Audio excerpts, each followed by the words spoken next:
Welcome everybody, Big Anklevich here, podcaster, author, and carnivore. It is day 50 of the Beef, Butter, Bacon, and Eggs Challenge that Marshal and I are doing here on Big Anklevich on health.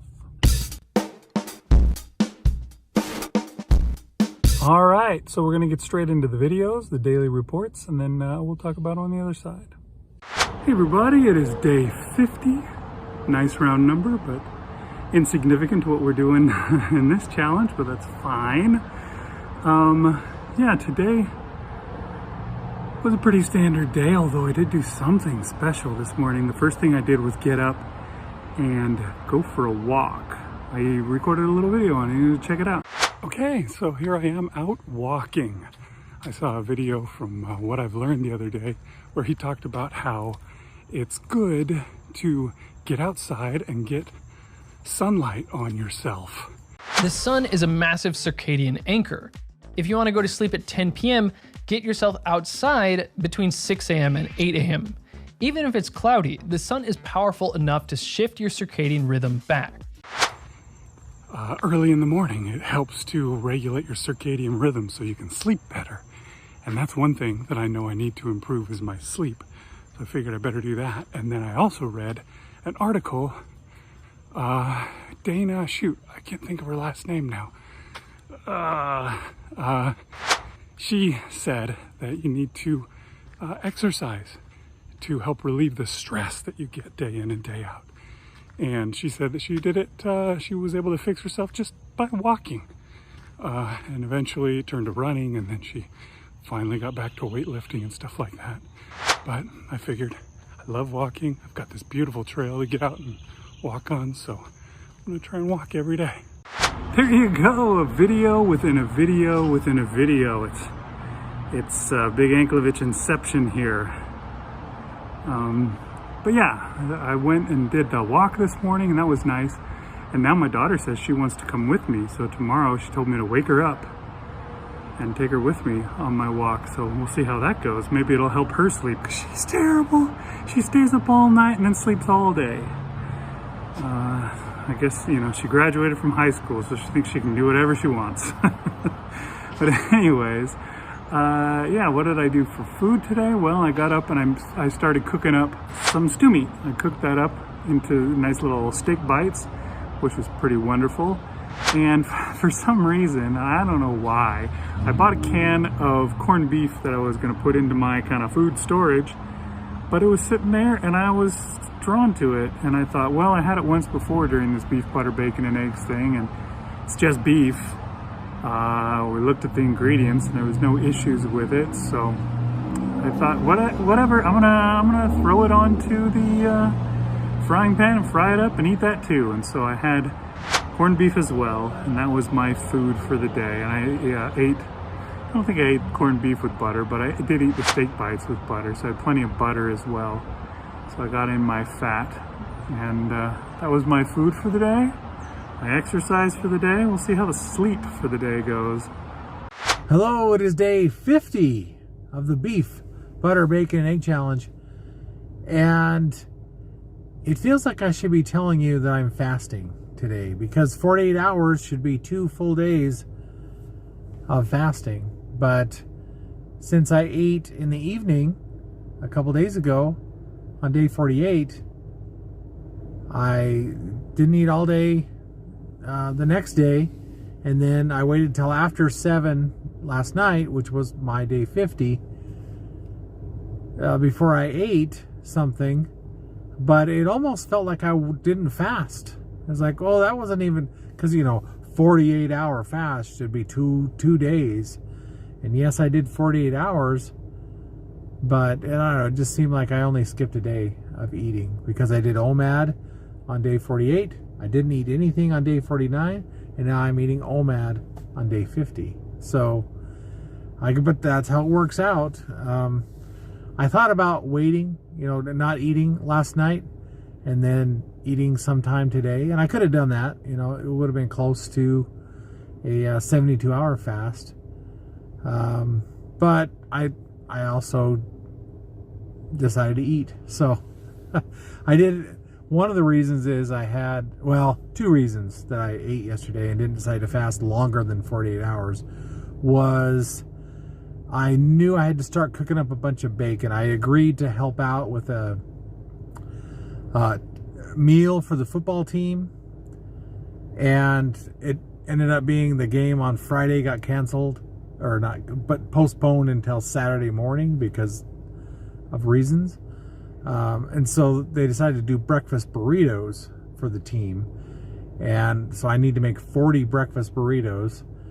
And so I knew I had to start cooking up a bunch of bacon or I was going to run out of time. And so I knew I was going to start cooking up bacon last night. And I was like, yeah, I don't know if I can get through making tons and tons of bacon and not nibbling at all. So I'm like, okay, I'm going to break my fast. It's been 48 hours. I might as well. But also I had some hamburger patties in the fridge that had been there for a while. I'm like, those really need to get eaten before the meat goes bad. And so I just had 3 hamburger patties with an egg on each of them, and then had some bacon in there, and that was good. That was tasty. It was good food. I just felt like I was breaking my fast too early, which is weird. But anyway, I did that, and then I started cooking up bacon and bacon and bacon and bacon. I had bacon going in the air fryer. I had bacon going in the oven. I had bacon going on the frying pan. So I was a bacon man last night, which I guess is good when you're on carnivore.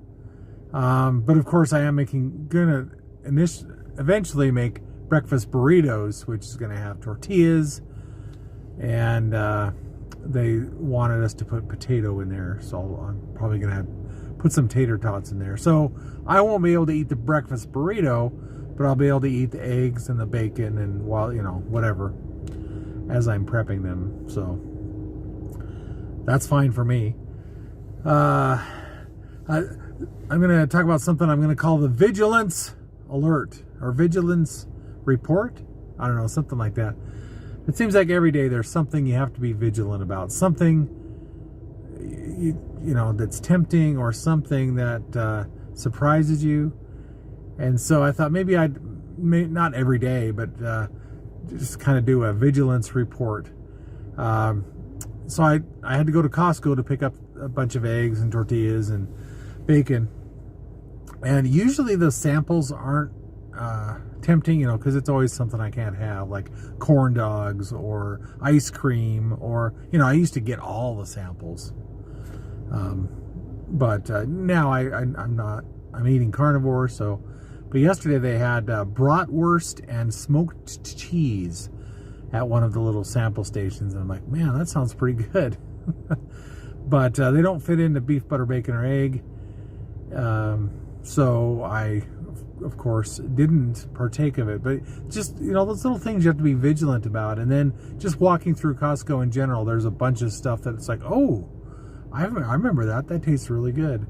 Did I say this before? I always joke with my wife whenever she asks me to go to Costco. I'm like, or she says, what do you want at Costco? And I'll say, oh yeah, make sure to pick up some peanut butter stuffed pretzels. And we haven't gotten those in years because it's just extra money for stuff we don't need. But especially now that I'm doing carnivore, I'm definitely not going to eat those. But it's just kind of been a standing joke for years. And I'm not really even tempted by those in particular. I can't remember specific things. But yeah, when you're shopping, you see things that you know are good tasting, but aren't good for you. And so, yeah, that kind of stuff shows up all the time. But that's it for today. Happy day 50, I guess. If maybe we should do 100 days instead of 90 days. I don't know. We'll see how things go. And, but for now, I'm just going to keep going. And even after we're done with 90 days or 100 days or whatever, I'm going to keep going then too. Okay, well, there you go. That's what we had going on day 50. Halfway mark to 100, We're not going to 100. We're 5/9 of the way there. Then again, maybe we shouldn't be. Like Marshall said, maybe we should go to 100. Or maybe, I don't know, what do you think of this, Marshall? We should go to 1,000. How about that? That's what, I don't know, around 3 years, 2.5 years at least, something like that. That's probably more likely to get us all the way there. And that's where I'm going and where I'm going to stay. I'm still on that journey to Wonderland. I never made it there last time, but I'm still going to get there. I'm going to get to Wonderland. Sooner or later, it'll happen because I'm not going to quit. I'm going to keep going. That's right. So it's interesting what Marshall had to say about fasting. And his 2-day fast that felt like it was really only 1 day. It was an alternate day fast. Yeah, you start on 1 day, you fast the whole day the next day, and then you finish on the 3rd day, which actually equals out to 48 hours. And that's weird, I guess, because, you know, you don't do 2 full days unless you start at midnight, which, you know, nobody's going to do that. But I'm pretty proud of you. Marshall did a good job. You fasted right through without, I didn't hear much complaining or anything. It seemed like you were doing just fine. And the fact that you finished it and didn't even feel like you fasted enough, like you needed to stick with it, that's pretty good. Pretty good, and pretty impressive that you were vigilant. That is one of the definite things that we all got to work on as we do this way of eating, because this world is just an endless minefield of things to trip us up. And if we're not careful, we will step on one of those mines and kablamo, we'll be back where we started, you know, binging on carbs as much as we possibly can, day in and day out. That's what I was doing. And it's important to be vigilant and stay away from that stuff. And that's why some of the things that I did, like going walking. I'm trying to get some exercise going just to help me deal with any of the stress. And, you know, trying to get better sleep so that I'm able to deal with the problems that come on. That's important. And it helps you in other ways too. You'll lose more weight. You'll feel more healthy if you're doing those things. And that's really important as well. So that's what we got for you today, folks. Hope you enjoyed it. See you next time on Big Anklevich on health.